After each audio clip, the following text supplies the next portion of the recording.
म एकदमै लागु औषधमा डुबिसकेको मान्छे थिएँ।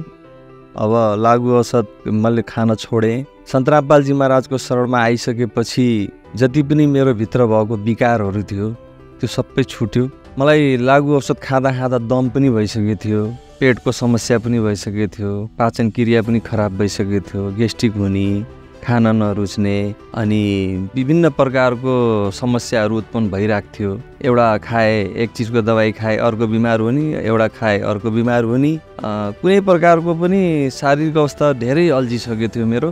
तर सन्तरामपालजी महाराजको शरणमा आइसकेपछि त्यो सबै निको भयो। हजुर अहिले परमात्माले एकदम राम्रो गरिदिनु भएको छ। सद्भक्ति गरेपछि धेरै लाभ हुँदो रहेछ। सन्तरामपालजी महाराजको शरणमा आइसकेपछि बल्ल थाहा भयो हजुर मलाई। अनि जति कमाए पनि बचत नहुने, तर सन्तरामपालजी महाराजको शरणमा आइसकेपछि त्यही जहाँ 15 जना मान्छे राखेर पैसा कमाउन सक्थेन, अहिले त्योभन्दा बढी कमाइ चाहिँ 5-6 जना मान्छे गरे पनि मलाई भइरहेछ।